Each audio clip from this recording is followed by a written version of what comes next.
and Clemente. We're so glad you're here with us this morning, and we'd like you to stand, rise, and sing with us, along with our fabulous song leaders waiting, Kimberly.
From the Palm Desert Center, always opened his service with this quote. And I just forgot it. Oh my gosh. This is the day the law has made, and I rejoice in it. Can you say it with me? This is the day the law has made, and I rejoice in it. Yes, we do, because we create our experience, each and every one of us. So whoever you are, whatever spiritual path you're on, whatever path you're on, you are welcome here. We are a trans-denominational center, and we welcome every single one of you. And we love you, so welcome home. We're going to start the service this morning with the Flames of Faith.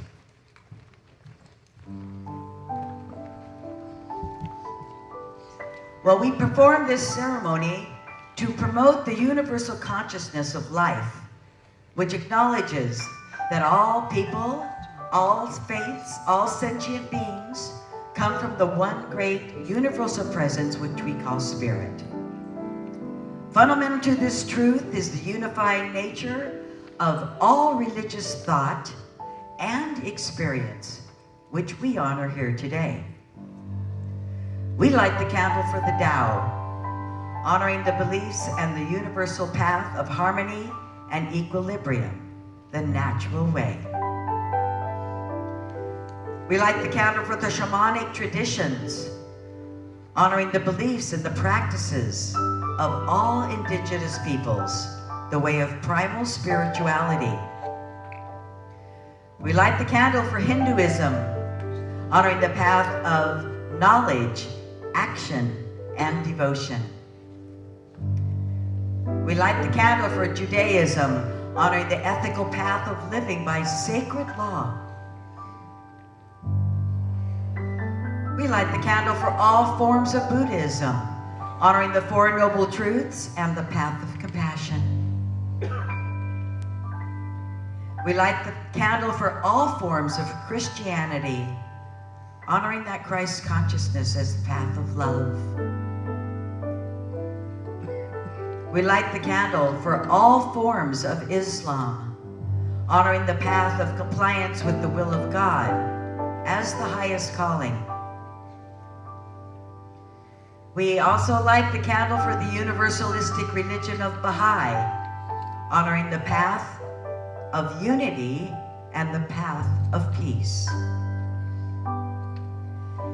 We light the candle for all forms of New Thought, honoring the metaphysical path of mental healing through the practice of universal spiritual principles. And as practitioner Aidan Greeny lights the last candle, please let it represent the path that brought you here this morning.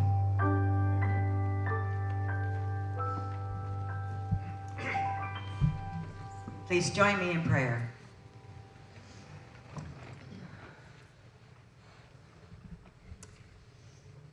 So as we join together this cosmic stream of pure loving God consciousness, we open our hearts, we open our minds, we open our souls to the truth.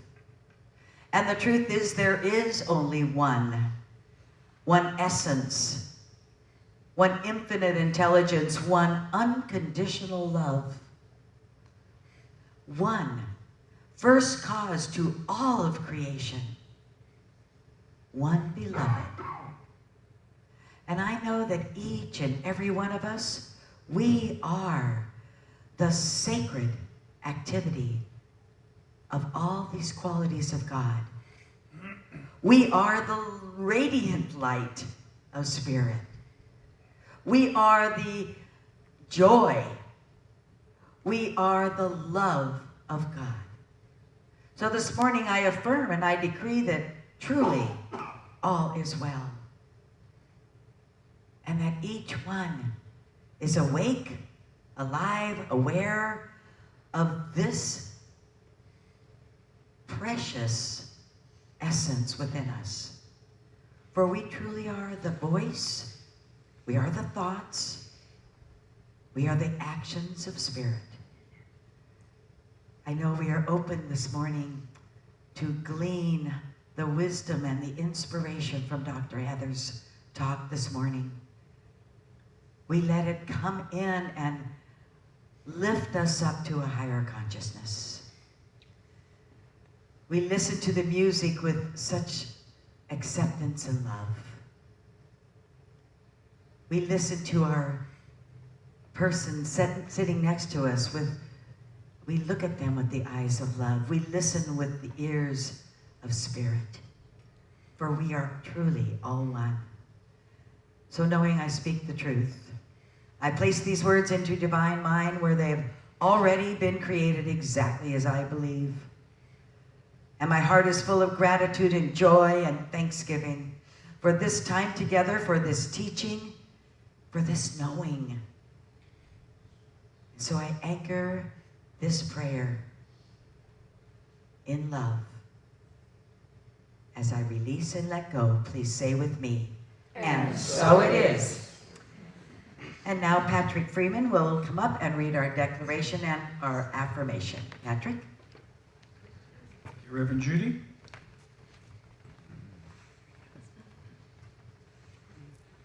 So we're going to do Declaration of Principles. So let's read along with me. I believe in God, the one creative intelligence, operating through the universe and operating throughout my entire being, now and always. I believe His perfect Spirit operates upon the law of mind and creates my experience exactly according to my belief. I believe His perfect creative intelligence can be used by me and by every other person to produce health, abundance, and love in mind, body, and total life experience. I use it now, and I rejoice in it, and so it is. The affirmation for today. I am the manifestation of God in form. Watch out, world, here I come. And so it is. Thank you, Patrick. And please welcome Debbie Wheeler.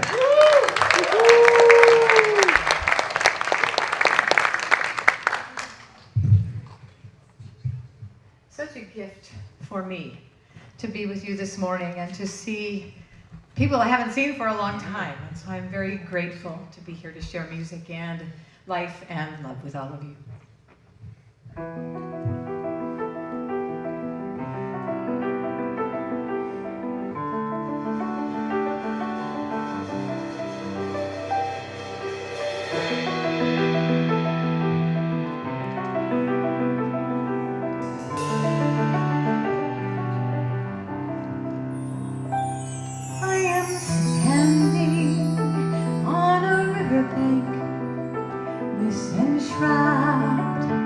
The farthest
Thanksgiving to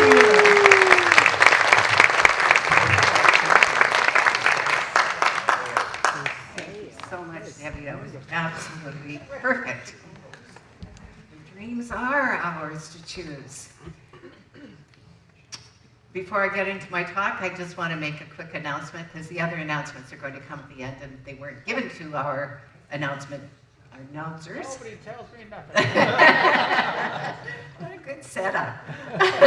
So anyway, if you plan to come to the memorial service for Cliff Huxford, please sign up. It's going to be on the kiosk. This is just so there's a count for the food that they need to order.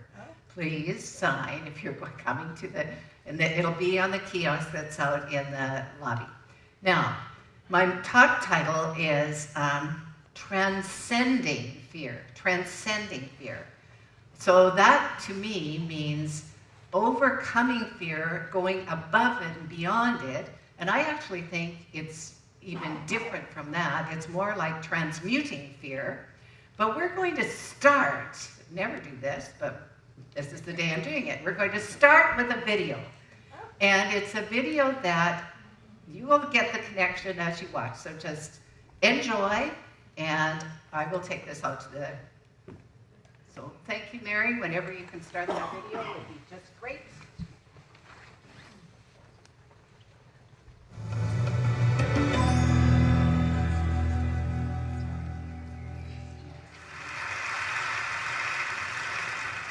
When Dorothy was a little girl, she was fascinated by her goldfish. Her father explained to her that fish swim by quickly wagging their tails to propel themselves through the water. Without hesitation, little Dorothy responded, "Yes, Daddy, and fish swim backwards by wagging their heads." In her mind, it was a fact as true as any other. Fish swim backwards by wagging their heads. She believed it. Our lives are full of fish swimming backwards. We make assumptions and faulty leaps of logic. We harbor bias. We know that we are right and they are wrong. We fear the worst. We strive for unattainable perfection. We tell ourselves what we can and cannot do. In our minds, fish swim by in reverse, frantically wagging their heads, and we don't even notice. I'm going to tell you 5 facts about myself. One fact is not true. 1, I graduated from Harvard at 19 with an honors degree in mathematics. 2, I currently run a construction company in Orlando. 3, I starred on a television sitcom.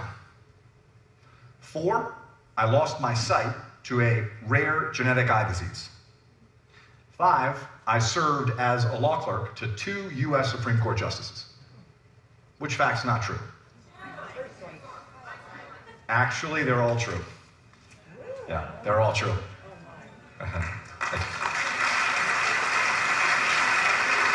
At this point, most people really only care about the television show. I know this from experience. Okay, so the show was NBC's Saved by the Bell, the new class.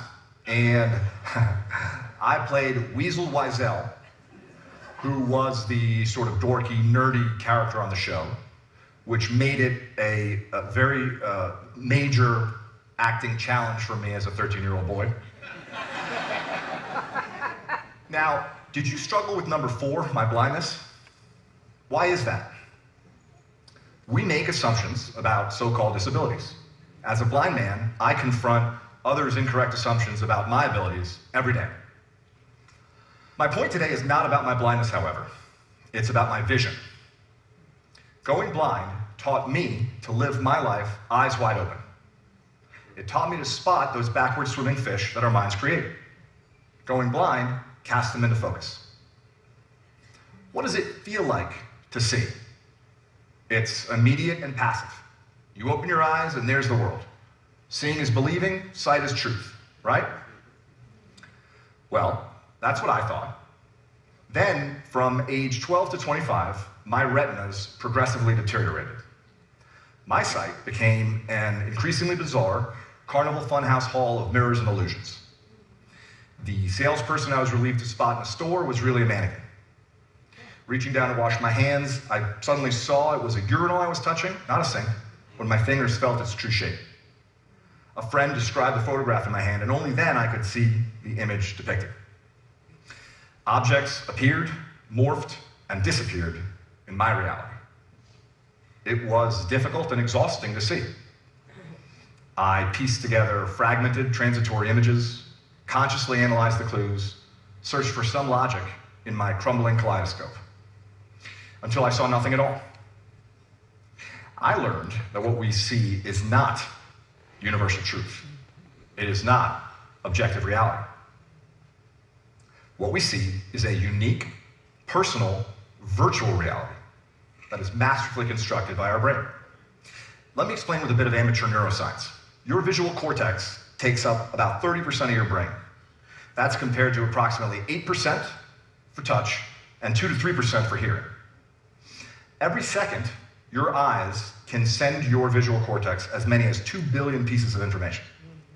The rest of your body can send your brain only an additional billion.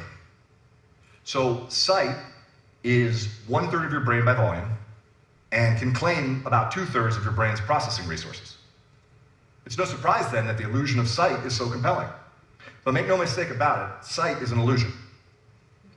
Here's where it gets interesting.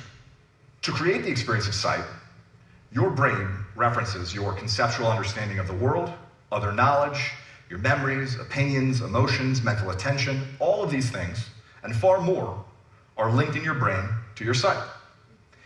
These linkages work both ways and usually occur subconsciously. So, for example, what you see impacts how you feel, and the way you feel can literally change what you see. Numerous studies demonstrate this. If you are asked to estimate the walking speed of a man in a video, for example, your answer will be different if you're told to think about cheetahs or turtles. A hill appears steeper if you've just exercised, and a landmark appears farther away if you're wearing a heavy backpack. We have arrived at a fundamental contradiction. What you see is a complex mental construction of your own making, but you experience it passively as a direct representation of the world around you. You create your own reality and you believe it. I believed mine until it broke apart. The deterioration of my eyes shattered the illusion. You see, sight is just one way we shape our reality. We create our own realities in many other ways. Let's take fear as just one example. Your fears distort your reality. Under the warped logic of fear, anything is better than the uncertain. Fear fills the void at all costs, passing off what you dread for what you know, offering up the worst in place of the ambiguous, substituting assumption for reason.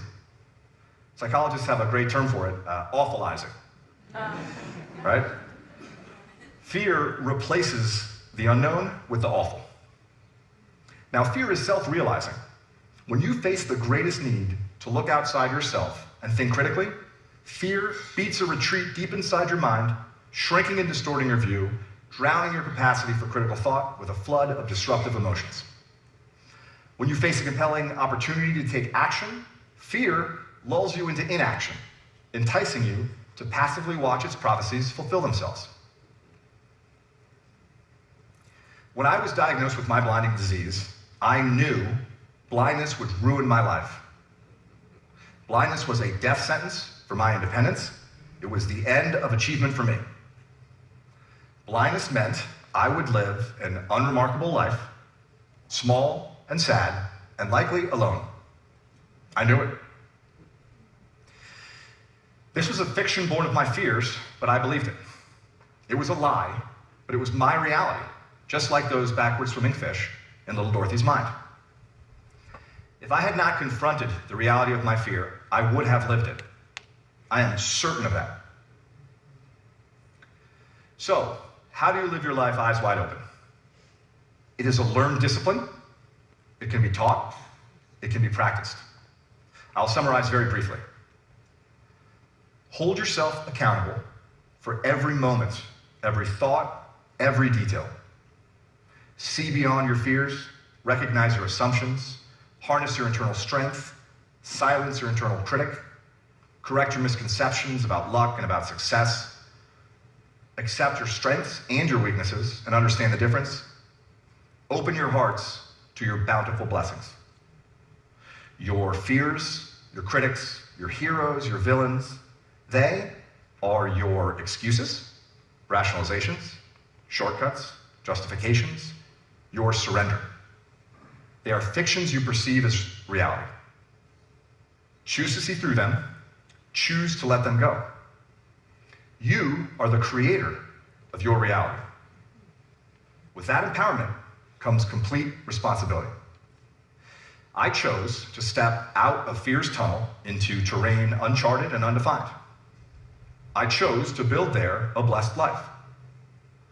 Far from alone, I share my beautiful life with Dorothy, my beautiful wife, with our triplets, whom we call the Tripskis, and with the latest addition to the family, sweet baby Clementine.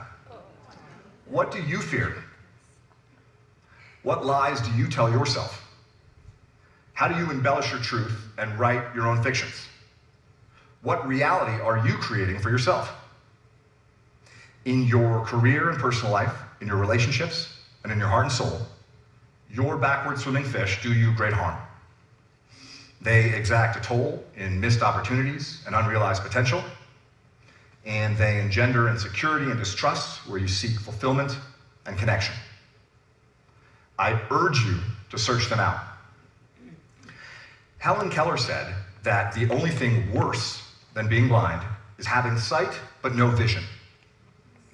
For me, going blind was a profound blessing because blindness gave me vision. I hope you can see what I see. Thank you.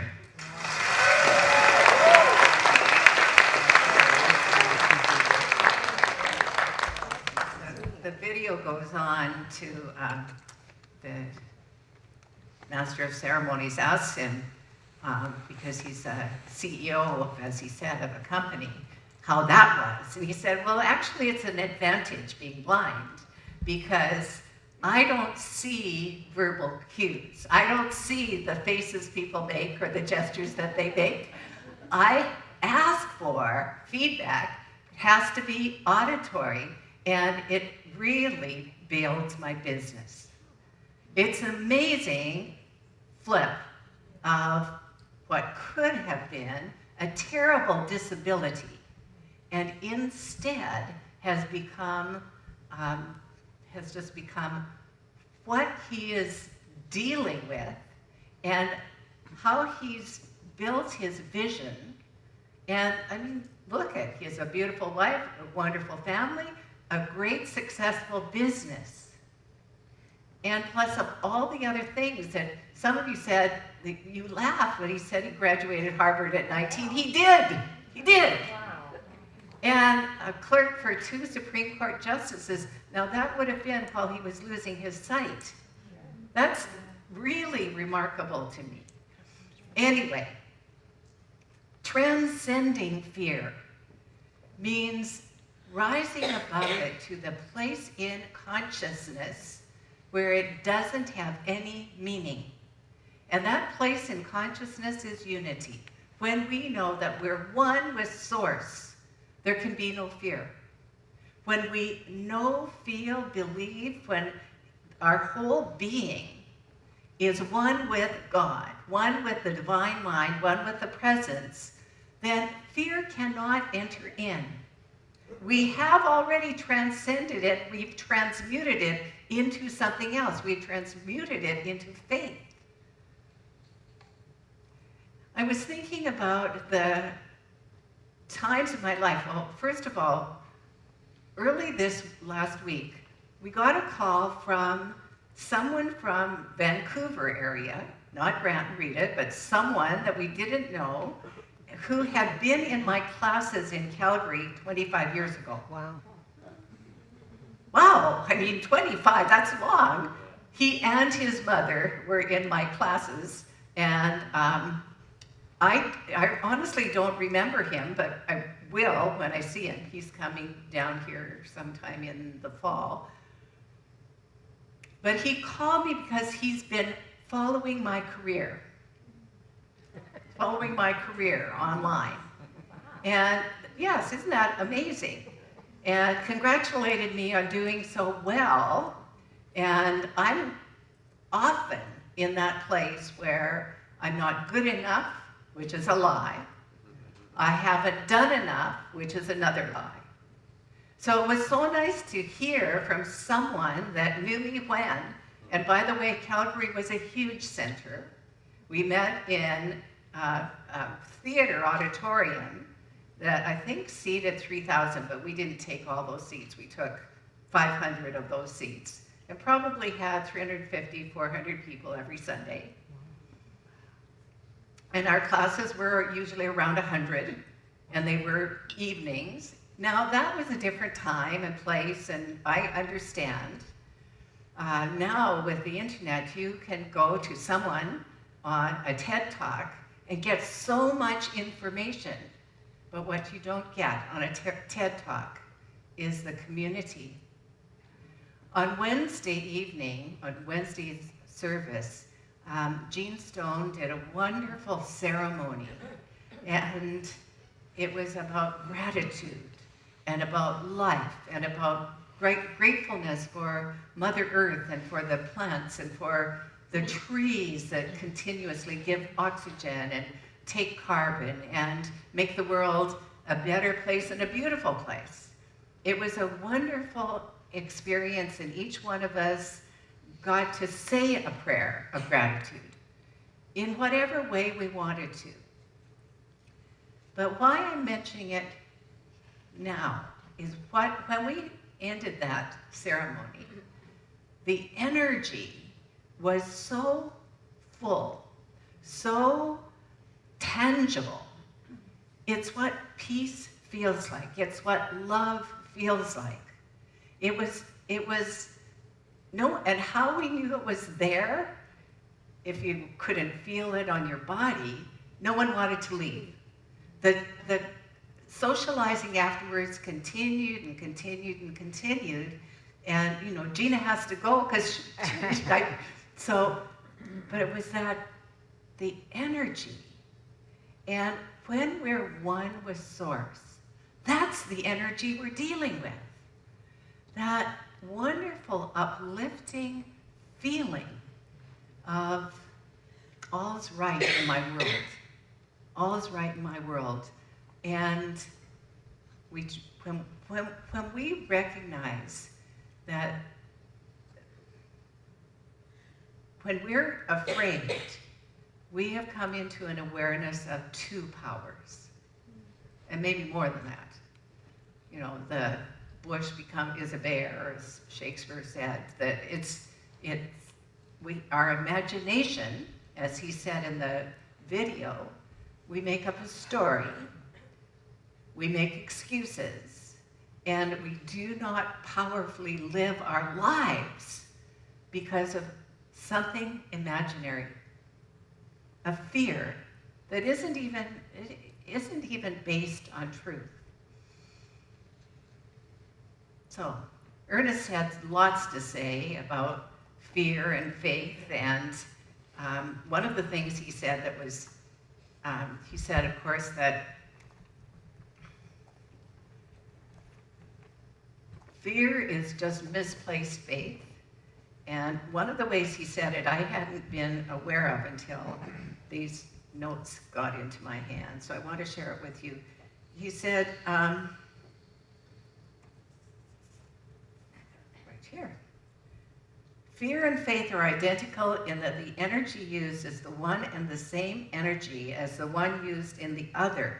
Since there is but one final energy in the universe, and this final energy is the energy of thoughts, fear is a positive acceptance of that you shall experience which you dislike.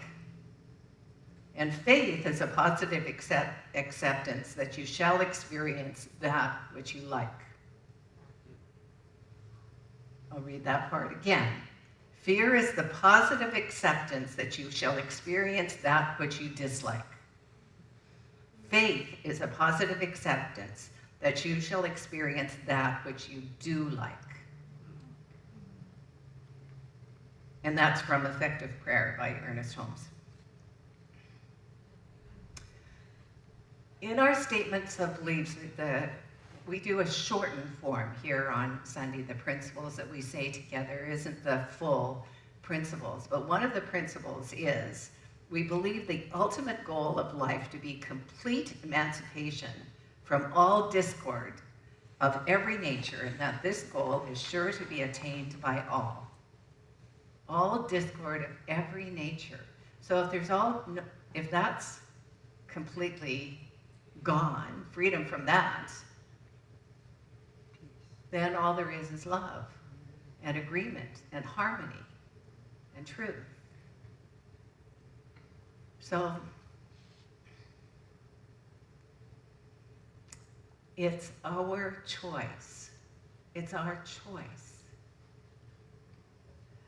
One of the articles that my colleagues wrote about or suggested for this is because part of the reason we don't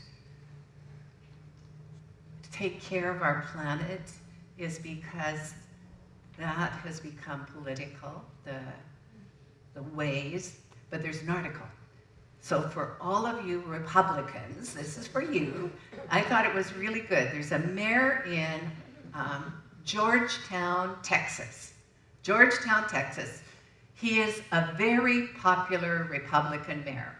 Georgetown, Texas.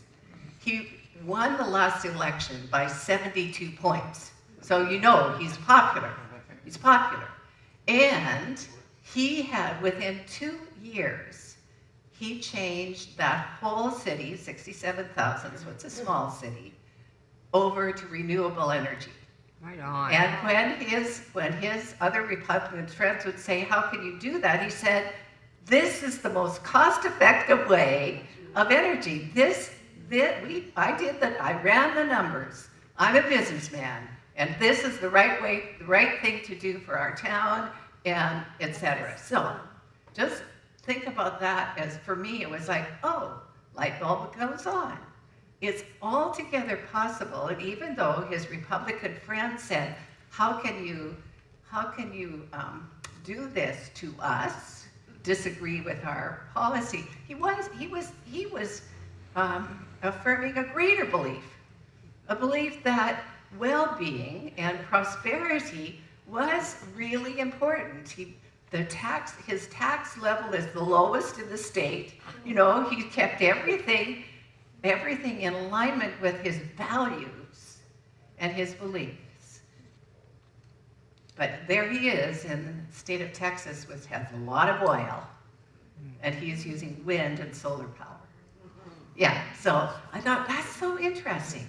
So if that can occur, what are the places in our personal lives, either about the climate or not, where we're stopping because of some fear, which is likely based on a story we're telling ourselves that isn't even true. That isn't even true.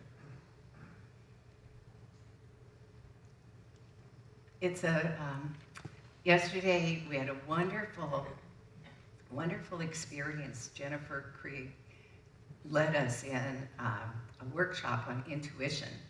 And it's done differently than how we would do something in Science of Mind class, but it was really great.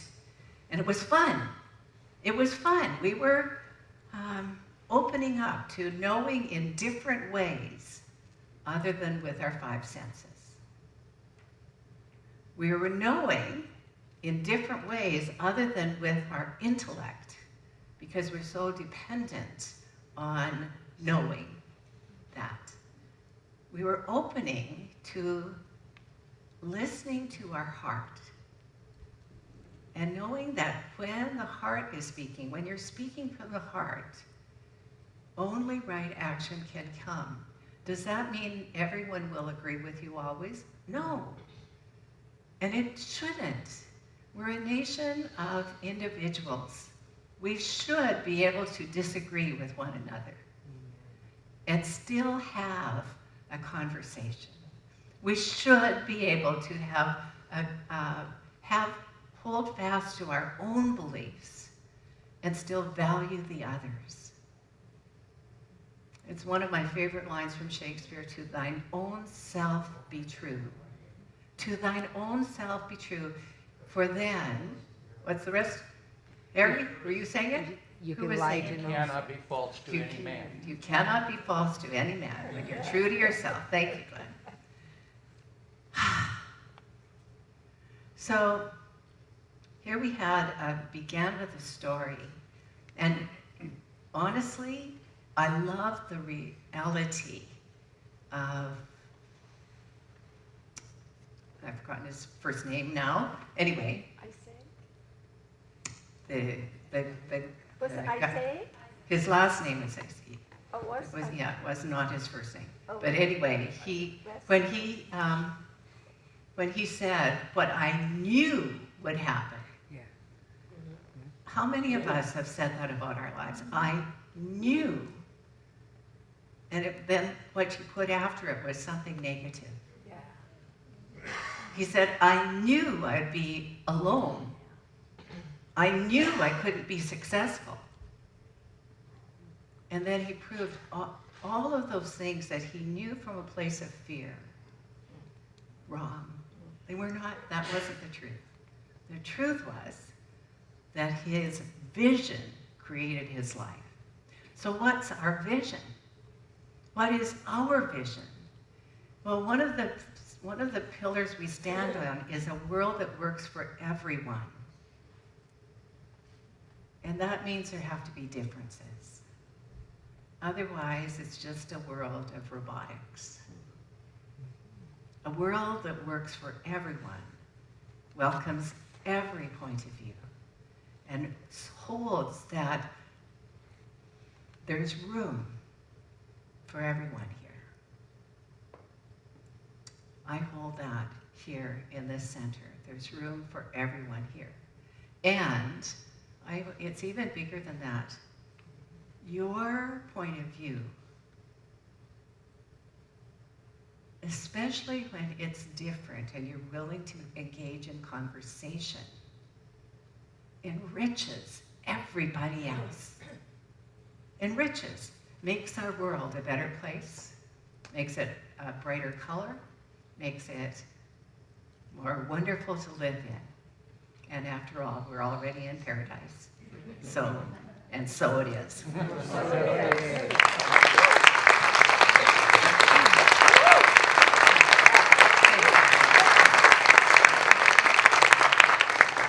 So we're going to pray together, and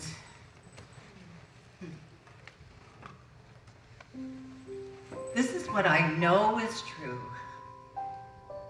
I know that mighty moving power that I call God is a divine mind. There is only one, and no matter what name it is called or how it is perceived, it is bigger than any perception, greater, fuller, more powerful, for it is all power. It is all-knowing. It is everywhere present. And it is that mighty moving power of life itself that animates us, that moves through us as goodness, moves through us as love, moves through us as connection. In the oneness, it brings us together as community. So what I know for each one, and I'll speak it in the first person, is that I am one with that source. And that I am presence moves through me as life itself, that I am vitally alive and fully conscious of that vitality, that I have chosen to be an ageless being and full of energy and flexibility and liveliness. I also know that one, the presence within me, is the source of supply. The source of supply is within me, so what I know for myself, I am prosperous in absolutely every way, including financially prosperous, prosperous in new ideas, prosperous in friendships, prosperous in every aspect of that definition. of that word, not only am I whole and prosperous, I am the love that is the essence of God, the healing source that there is. Love, love, love, love. God is love. And I am love. And I know that that presence that is within me is magnetic to all others, to all other beings. And so I open my heart to let that love pour out. I let it pour out unstintingly, for I see good and God everywhere. I'm curious, and so I get to know my world with gratitude and joy. And I know that this thing itself that is within me is the creative process. It's always creating out of my cherished beliefs. And so I'm willing to examine those beliefs and to allow new ones into the consciousness that I am. What I know is there's more new ideas than ever before, and they flood within me, my mind, my heart, my being. It is all good. It is all God. And I speak this word also in the I am for anyone who is in emotional or physical pain. That presence within me knows exactly how to comfort, how to ease, how to guide, how to provide. So I know that there's an opening within my heart and mind for peace of mind, for acceptance, and for love. I am so grateful for knowing what I know. I'm so grateful for knowing that the presence, the power of God is always saying, yes, yes, yes, my beloved. And with my heart filled with gratitude, I simply release this word. The law of God has it, it's done, and please say with me, and so it is. And now Debbie Wheeler. I think our lights need to go a little brighter. They're up all the way at number 2. There we go.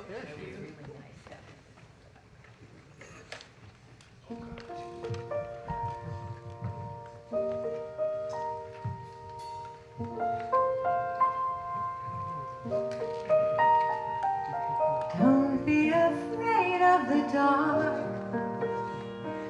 Nothing is gonna hurt you. The shadows you see will turn out to be just shadows. Believe me. Don't you be scared of the night. Everything's gonna be alright. The sun's gonna rise, and you'll be surprised how beautiful things are in a different light. A different light can change the way you look at things.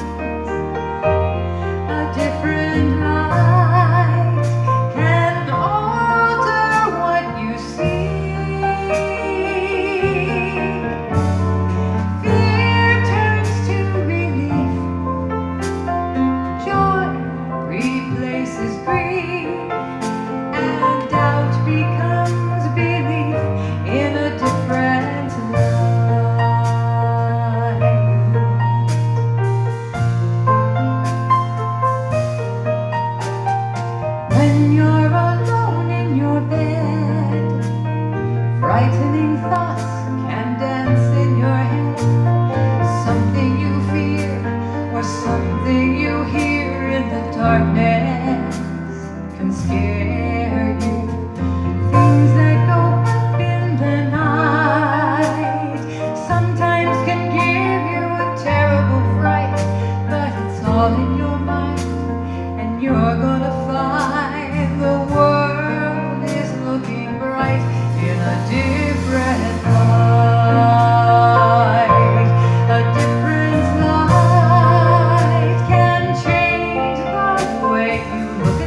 What a perfect song for this message today. Thank you, Debbie. Wonderful. It's time for us to share our gifts, our tithes, our offerings. So if the stewards please come forward.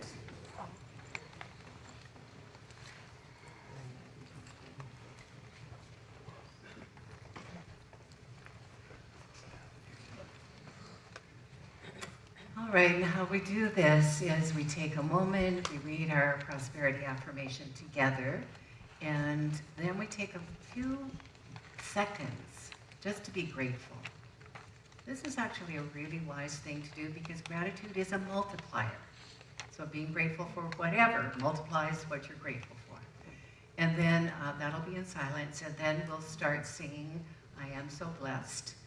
And we'll do that, but the baskets are being passed, and that's going to be followed up by something very wonderful by Diane Kingban. So, please join me. My offering is my acceptance of God as the source of my supply and symbolizes my faith in the abundant flow of this supply.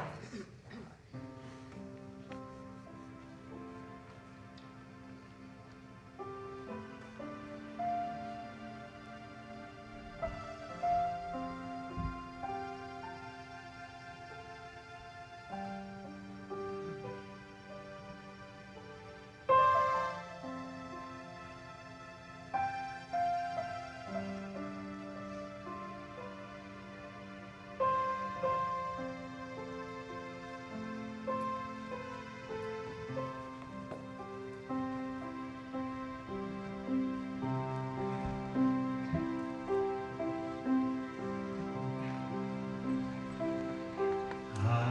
my soul,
God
If you are in service today or have been in service this week, this is my opportunity to say thank you. So please stand so we can acknowledge you.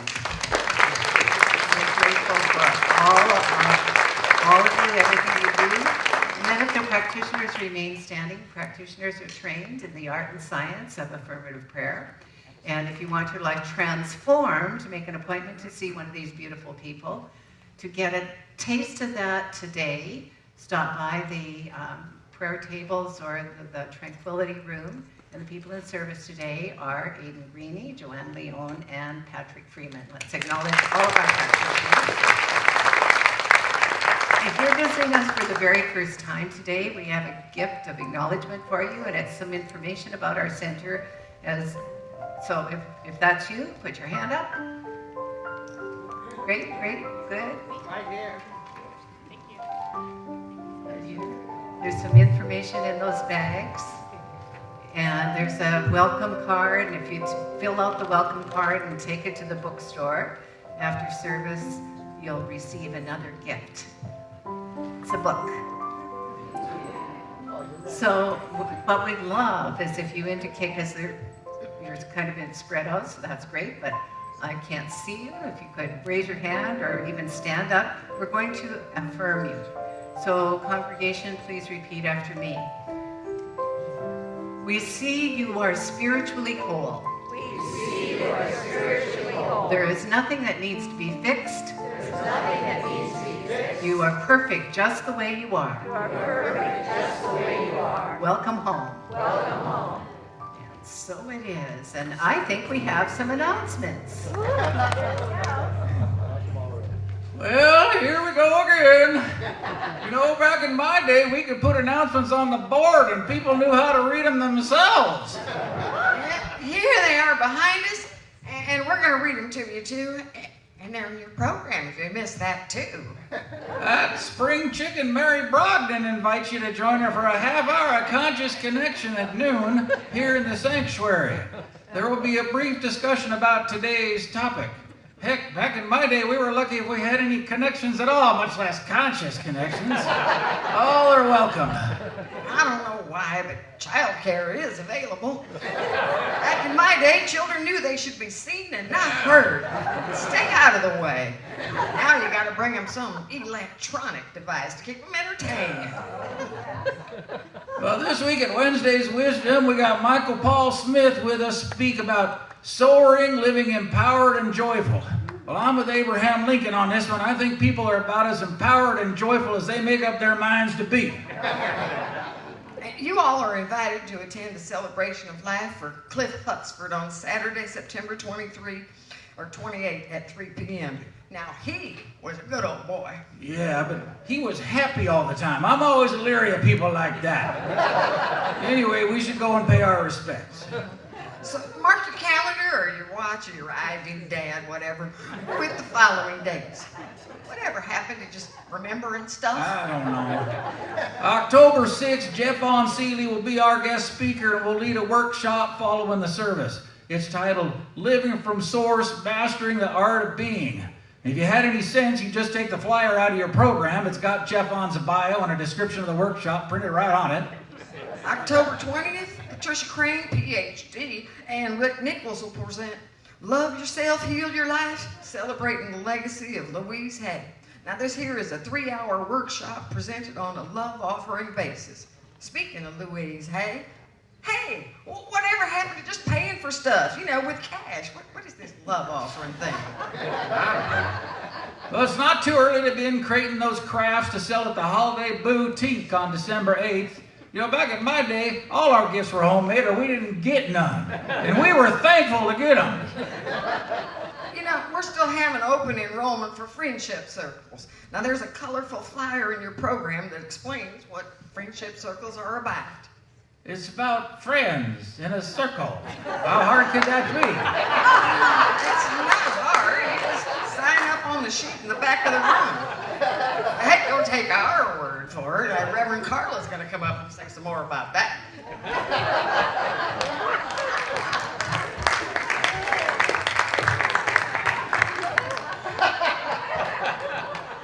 Friendship circles. They just sound happy and inviting, don't they? Because they are.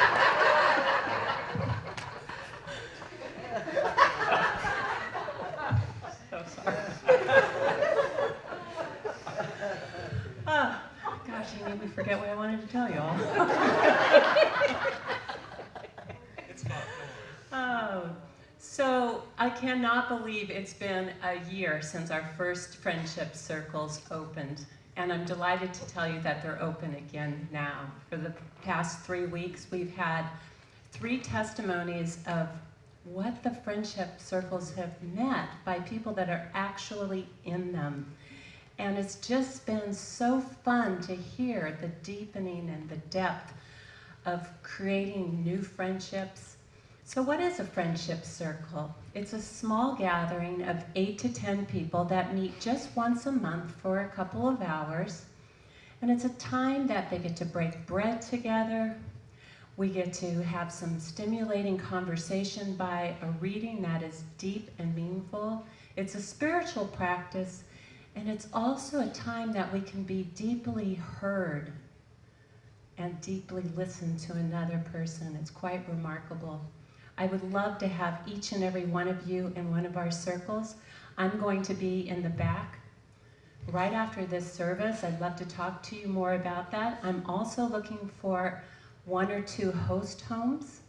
In addition to that, a couple of co-facilitators to help with the circles. So come back and see me. Thanks so much. Oh, look, we got flowers.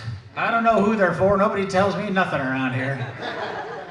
Well, now, to be seen and heard, here come the youngins.